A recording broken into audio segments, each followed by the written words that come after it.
Hi everyone, so we have revised chapter number 1 of class 8 SST. अच्छे से revision हमने कर लिया है कल्याण टीवी चैनल पर natural resources and there uses. If you want these notes please connect on WhatsApp. अब इस video में हम इसके क्वेश्चन प्रैक्टिस करने वाले हैं. So I hope all of you are ready. अब जो नए चैप्टर्स हैं उसकी वीडियो मैं उस चैनल पे अपलोड कर दूंगी. ओके, कौन कौन से चैप्टर आ रहे हैं ये आप लोग बता दीजिए. मैं अभी इसके बाद सेकेंड वाला चैप्टर रिविजन में लूंगी. तो चलिए मल्टीपल चॉइस क्वेश्चन से स्टार्ट करते हैं. विच of the following is a natural resources? Chair, air, mobile phone या कंप्यूटर? इनमें से नेचुरल रिसोर्सेज कौन सा है? इसका आंसर देना है. यहीं पर मैं आंसर दिखा रही हूँ तो फटाफट मार्क करिए. देन इसका आंसर है एयर. एयर क्या है? नेचुरल रिसोर्सेज हैं. बाकी ये सब क्या है? ये सब क्या है इसका नाम बताओ मुझे कमेंट सेक्शन में. So air is obtained from nature and is useful for living organism.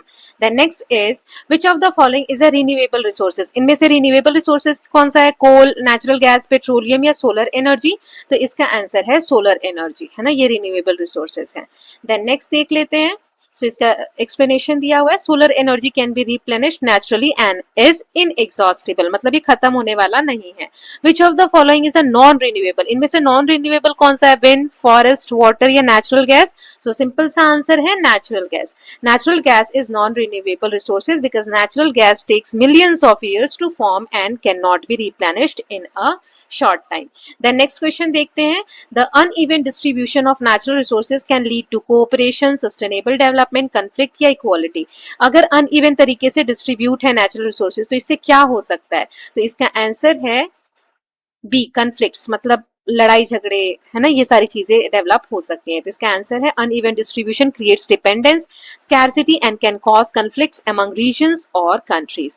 Then next है which of the following is an example of sustainable use of resources? मतलब अच्छे से यूज करना हम किसे कहेंगे?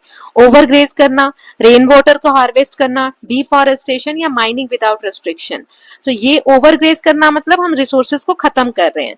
डिफॉरेस्टेशन मतलब पेड़ों को काट रहे हैं. माइनिंग कर रहे हैं बिना रिस्ट्रिक्शन के, तो ये भी क्या है? खतरनाक है. तो बचा रेन वाटर को हार्वेस्ट करना, पानी को सेव करना, ये क्या है? सस्टेनेबल यूज है. तो आंसर है rain water harvesting. It conserve water and ensures its availability for future generation. तो एग्जाम टिप्स है कि read each question carefully and eliminate the wrong option first. सबसे पहले जैसे मैंने क्या बोला, ये वाला गलत है, ये वाला गलत है, ये वाला गलत है, तो रॉन्ग ऑप्शन को आप एलिमिनेट कर दोगे तो करेक्ट आंसर चूज करने में आपको आसानी मिलेगी. ओके, तो ये हमने एमसीक्यू देख लिए. इसमें और भी ज्यादा है बट वो आप लोग परचेज करते हैं तब इतना भी काफी है क्योंकि बहुत सारे क्वेश्चंस हम ऑलरेडी देख चुके हैं. नाउ नेक्स्ट है air, water and soil are examples of. Air, water और सॉइल ये किसके एग्जाम्पल्स हैं? ये आपको आंसर करना है. Coal, petroleum and natural gas are dash resources. ये कौन से रिसोर्सेज हैं? Then resources that can be replenished naturally are called dash resources. कौन से रिसोर्सेज ये कहलाते हैं? Then uneven distribution of resources can lead to dash among people and Nations. जो रिसोर्सेज का डिस्ट्रीब्यूशन अनइवन तरीके से है तो वो लोगों के बीच में क्या क्रिएट करता है? Then over dependence on a single resources lead to the dash curse. किस तरीके का कर्स है ये? तो इसके आंसर्स देख लेते हैं हम. एक सेकेंड. यस, तो इसमें आएगा नेचुरल रिसोर्सेज, ये लिखा हुआ आंसर है ना. Air, water and soil are natural resources. Coal, petroleum and natural gas are non renewable resources. Okay, अच्छा ये जो नोट्स है ना, रिवीजन नोट्स, तो अगर आप ये परचेज करना चाहते हैं ना तो आप जब मुझे व्हाट्सएप नंबर पे मैसेज करेंगे तो आप लिखना रिवीजन नोट्स, क्योंकि मैं फिर प्रीमियम नोट्स वाला भेज देती हूँ प्राइस चार्ट.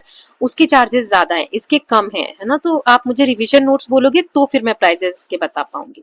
तो ये क्या है? Non renewable resources. Then third है resources that can be replenished naturally are called renewable. फिर अगर रिसोर्सेज अनइवन डिस्ट्रीब्यूशन हो तो लोगों के बीच में क्या हो जाएगा? Conflict. Then over dependence on single resource, इससे क्या होता है? रिसोर्स कर्स बोलते हैं उसको, श्राप जैसा एक्ट करता है ना. तो ये हमने फिल इन द ब्लैंक्स देख लिए. Now we will see, just a second. Yes, true false देखते हैं. Air is an example of a natural resources. एयर क्या नेचुरल रिसोर्सेज का एग्जाम्पल है? ट्रू और false. Coal is a renewable resource. True और false. Water is a non renewable resource. Solar energy is a renewable and inexhaustible resource. Uneven distribution of resources can cause conflicts. तो इसके answers आपको बताने हैं. तो बहुत simple questions हैं. देखो एक ही चैप्टर से क्वेश्चंस बन रहे हैं इसलिए कहीं कहीं पर रिपीट भी हो रहा है, बट यही इंपॉर्टेंट चीजें हैं इसीलिए रिपीट हो रही हैं. आप जब भी एग्जाम में जाओगे तो इनमें से एक ना एक क्वेश्चन जरूर मिलेगा, है ना. सो एयर क्या नेचुरल रिसोर्सेज है? ट्रू. कोल क्या रिन्यूएबल है? नहीं, फॉल्स, गलत है। अब नेक्स्ट है water is a renewable resource, ये नॉन नहीं आएगा। वाटर क्या रिन्यूएबल रिसोर्स है? तो yes, true. Then solar energy is a renewable and inexhaustible resources, तो यस, ट्रू। ये मैंने पहले ये नॉन पढ़ा था, यहाँ पे नॉन नहीं आएगा ना, तो ये सही है कि रिन्यूएबल भी है सोलर एनर्जी और इनएग्जॉस्टेबल है। अनइवन डिस्ट्रीब्यूशन ऑफ रिसोर्सेज की वजह से कन्फ्लिक्ट्स अराइज होते हैं। इतनी बार ये टॉपिक्स आप पढ़ लोगे कि आपको ये याद हो जाएंगे। Then air, coal, solar energy, forest, water, petroleum, rain water harvesting, इन सबको आपको मैच करना है ना। मैच दैम मैं 10 दिखा रही हूँ, ISA. Sustainable development, overgrazing, rain water harvesting, petroleum, water, forest, है ना। चलो इधर पढ़ते हैं और मिलाते हैं। जैसे causes of soil erosion and land degradation, तो ये किसके कारण से होता है? सॉइल इरोजन वगैरह किसके कारण होता है ये? तो आंसर है, ठीक है, 8th का आंसर आ जाएगा ए। वैसे मैंने यहाँ आंसर्स दिए हुए तो फटाफट देख लेते हैं, टाइम नहीं जाएगा हमारा। 1 का है डी, 1 है हमारा एयर, इसका आंसर है D, require for respiration of living being. फिर कोल क्या है? So coal is a fossil fuel used to generate electricity. Then third is solar energy, इसका है source of energy that is inexhaustible and clean. Forest क्या है? So forest supports biodiversity and provides many resources. Then water supports life and is essential for living, for all activities. Then petroleum, तो petroleum क्या है? ये non renewable fossil fuel है जो transport और industry में यूज होता है। देन रेन वाटर हार्वेस्टिंग का क्या आंसर होगा? Helps in recharging ground water and conserving water. Then overgrazing में बता चुकी हूँ। देन सस्टेनेबल डेवलपमेंट मतलब कि रिसोर्सेज को वाइज तरीके से यूज करना, आज की जनरेशन और फ्यूचर जनरेशन को ध्यान में रखे। आईएसए क्या है? ये सोलर एनर्जी को सही से यूज करने के लिए, इसका आंसर ये वाला है B, launching global efforts to promote solar energy. Okay, तो यहाँ पर हमने देख लिए मैच देम।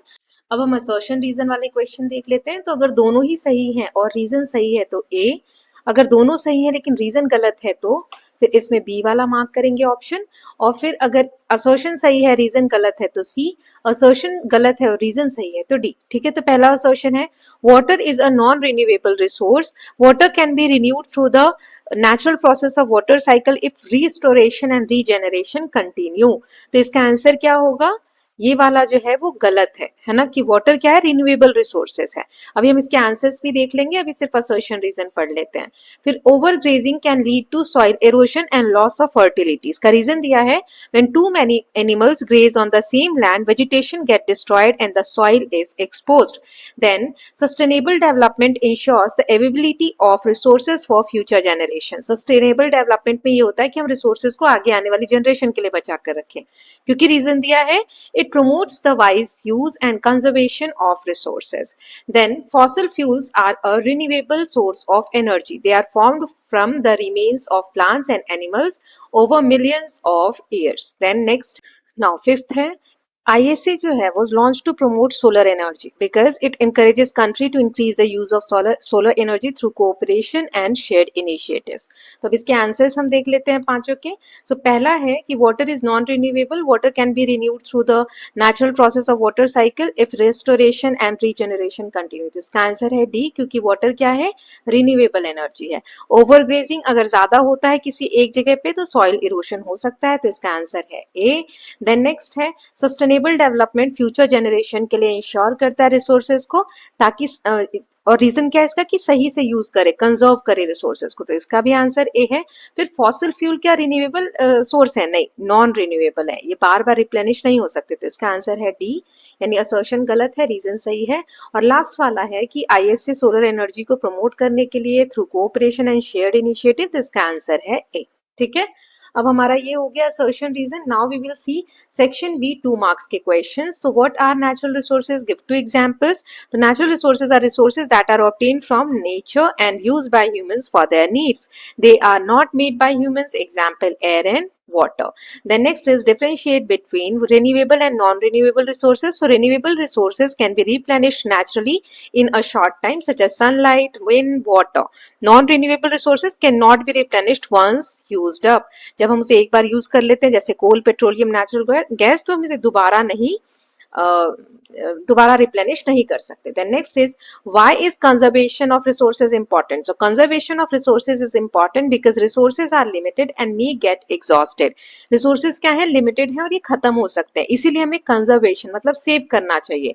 so ये इंश्योर करता है their availability for future generations and help maintain ecological balance. The next is give two ways to conserve water. Water को हम कैसे दो तरीके बताने हैं कि कंजर्व कर सकते हैं, सेव कर सकते हैं. Take short showers instead of baths, मतलब बहुत पानी वेस्ट कर रहे हैं नहाते वक्त, ब्रश करते वक्त, बर्तन धोते वक्त, वो हमें सेव करना चाहिए. अगर कोई लीकिंग टैप्स हैं, पाइप्स हैं जिससे पानी लीक हो रहा है तो उसको रिपेयर करवाना चाहिए. देन नेक्स्ट है how does afforestation helps in maintaining ecological balance. Afforestation मतलब क्या होता है, दोबारा से प्लांट्स लगाना. तो ये कैसे मेंटेन करने में इकोलॉजिकल बैलेंस को हेल्प करता है. So afforestation helps in maintaining ecological balance by increasing green cover. इससे ग्रीन कवर इंक्रीज होता है. ज्यादा पेड़ होंगे तो ज्यादा कार्बन डाइऑक्साइड को एब्जॉर्ब करेंगे पेड़, फिर ऑक्सीजन ज्यादा रिलीज होगा, सॉइल इरोजन को होने से बचाएंगे. देन रेनफॉल को मेंटेन करेंगे. ये बहुत सारे एनिमल्स और बर्ड्स को हैबिटेट देंगे, मतलब रहने के लिए घर देंगे. इसी की तरीके से इकोलॉजिकल बैलेंस को क्या करते हैं, मेंटेन करके रखते हैं. ओके, तो हमने 5 क्वेश्चंस देख लिए. अब हम देख लेते हैं सी वाला सेक्शन जिसमें कि हम लॉन्ग आंसर क्वेश्चंस देख लेते हैं 3 मार्क्स वाले. ओके, सो पहला है इसमें what are natural resources. Natural resources क्या है, इनको रिन्यूएबल और नॉन रिन्यूएबल में बांटना है और एग्जांपल्स बताने हैं. So natural resources are resources obtain from nature and used by humans for their needs. They are not made by humans. They are of two types, renewable resources which can be replenished naturally in a short time such as air, water, sunlight and forest, and non-renewable resources couldn't be replenished once used up such as coal, petroleum, natural gas and mineral gas. Okay, mineral इसको आप ऐसे partition करके भी दोनों तरफ लिख सकते हो या जैसे भी आपको लगता है. पहले नेचुरल रिसोर्सेज लिख दो, फिर 2 टाइप्स ऑफ क्लासिफिकेशन लिख दो, फिर 1 लिख दो रिन्यूएबल, दूसरा लिख दो नॉन रिन्यूएबल, ये वाला है ना, और इसको फिर एक्सप्लेन कर दो. Then why is conservation of resources important. Resources को कंजर्व करना क्यों जरूरी है. Explain any 3 ways to conserve resources. So conservation of resources is important because resources are limited. Resources कैसे हैं, लिमिटेड है एंड मे गेट एग्जॉस्टेड, और exhaust हो सकते हैं. Conservation ensures their availability of future generation and maintain ecological balance. तो हम कैसे कर सकते हैं, 3 ways हमें बताने हैं. So use resources judiciously and avoid wastage, reuse and recycle the materials and adopt afforestation and rain water harvesting. पानी को बचाएं, जंगलों को बचाएं, दोबारा से पेड़ लगाएं. इन तरीकों से हम सेव कर सकते हैं. Then explain the causes and effects of over dependence on a single resources. हमने रिसोर्सेज कर्स के बारे में पढ़ा था कि किस तरीके से एक ही रिसोर्सेज पे अगर हम ज्यादा डिपेंडेंट हो जाते हैं तो उसके क्या कॉजेज और क्या इफेक्ट है. So over dependence on a single resources means relying too much on one resource for our needs. अपनी जरूरतों के लिए एक रिसोर्स पे बहुत ज्यादा रिलाई करना. इससे क्या होता है, causes include lack of alternatives. एक तो ये हो सकता है कि इसके बदले और कुछ यूज करने को नहीं है, या फिर रिसोर्सेज वो इजीली अवेलेबल है, इकोनॉमिक बेनिफिट्स हैं उसके. Then it affects the scarcity of resources, मतलब रिसोर्सेज की जो कमी है उसको इफेक्ट करता है. प्राइजेस बढ़ती हैं, इससे इकोनॉमिक प्रॉब्लम्स आती है, एनवायरमेंट डैमेज होता है. किसी भी चीज का आप अगर ओवर यूज करोगे तो एनवायरमेंट को नुकसान होगा. अनएम्प्लॉयमेंट बढ़ता है व्हेन रिसोर्सेज गेट डिप्लीटेड. जैसे जैसे ये रिसोर्सेज खत्म होता जाएगा, क्योंकि रिसोर्सेज फिक्स मात्रा में, इससे आप जितना जितना निकालते जा रहे हो धीरे धीरे क्या हो रहा है, खत्म हो रहा है, डिप्लीट हो रहा है. जैसे ही खत्म होने लगेगा तो जो लोग उसमें एम्प्लॉयड थे उनकी नौकरी जाएगी, अनएम्प्लॉयमेंट राइज होगा. ओके, नाउ अब हम देख लेते हैं केस स्टडी क्वेश्चन. तो पहला एक केस में बता देती हूँ आपको. Yes, look at the given case study and image carefully and answer the question. So यहाँ पे दिया है Rohan lives in a village where water has become a scarce resource. Scarce मतलब होता है कि बहुत कम है पानी वहाँ पर. People were facing difficulty in getting clean drinking water. The village elders decided to take action. गांव के बड़े बुजुर्गों ने सोचा कि वो एक्शन लेंगे. They built rain water harvesting structures such as recharge pit बनाए उन्होंने इस तरीके से. ये मैं दिखा देती हूँ ऊपर, ये इस तरीके से. Then roof top collection system, मतलब छत से पानी जो भी है वो कलेक्ट होके इस तरीके से आए, जमा हो, collect and store rain water. They also spread awareness about the judicious use of water and encouraged everyone to fix leaking taps and use water carefully. कुछ साल बाद, 1 साल बाद यहाँ का है, the water level in wells rose, मतलब कुएं का जो पानी का लेवल है वो बढ़ गया. And the village had enough water for drinking. Irrigation and other needs. बाकी की जरूरतों के लिए गांव वालों के पास अब इनफ पानी था। तो पानी को अगर हम सेव करते हैं, रेन वाटर को सेव करते हैं, तो हमारे पास पानी की कमी नहीं रहती है। तो पहला क्वेश्चन है, what problem was faced by people of Rohan's village. Rohan के गांव के लोगों को क्या प्रॉब्लम फेस हो रही थी? आप आंसर लिख सकते हो, मैं आंसर दिखा देती हूँ। The people of Rohan's village were facing a shortage of clean drinking water. Then next is, what steps did the village elders take to solve the water problem. Water problem को solve करने के लिए गांव के लोगों ने क्या स्टेप्स लिए? So the village elders built rainwater harvesting structures like recharge pit and rooftop collection system. They also spread awareness about the judicious use of water. Then next is, what were the positive result of these efforts? So after a year, the water level in well rose and the village had enough water for drinking, irrigation and other needs. The next question is, what values can be learned from the people of Rohan's village? हम उन लोगों से क्या सीख सकते हैं? तो value of teamwork, awareness, responsibility and judicious use of resources for the people of Rohan's village. Okay, now हम एक और केस, ये वाला जो केस है ये मैं सिर्फ पॉज करके आपको दिखा रही हूँ, आपको खुद सॉल्व करना है। ये देखो, ये है केस, रीड करना अच्छे से, इतना है, स्क्रीनशॉट ले लो चाहे तो आप। पहला क्वेश्चन है इसका, क्वेश्चन है, what problems was faced by people of coastal village, what harmful practices were affecting marine life, and what steps did the community take to solve the problem? And fourth question is, what was the result of these efforts? Okay, so ये चार question के answer आपको करने हैं इस case को देख के। So with this students we are done with chapter number 1 completely. Chapter 1 हमने देख लिया है। जिसको भी, जिन भी बच्चों को इन चैप्टर्स के रिवीजन नोट्स चाहिए, please connect on WhatsApp. Charges are very low for notes and sample papers, so please connect on WhatsApp. Okay, अब हम चैप्टर 2 देख लेंगे इसका। तो अब नेक्स्ट कौन सा चैप्टर है 2 के बाद, ये बताइए ना, नहीं तो फिर मैं सीक्वेंस में 1 2 3 और 4 कर लेते हैं, या फिर 1 2 3 करके और फिर सैम्पल पेपर्स अपलोड करूंगी। प्लीज लेट मी नो, और उसके बाद मैथ्स करेंगे। So please take care of yourself, keep learning, keep revising, and don't forget to subscribe the channel for more such videos. Thank you so much.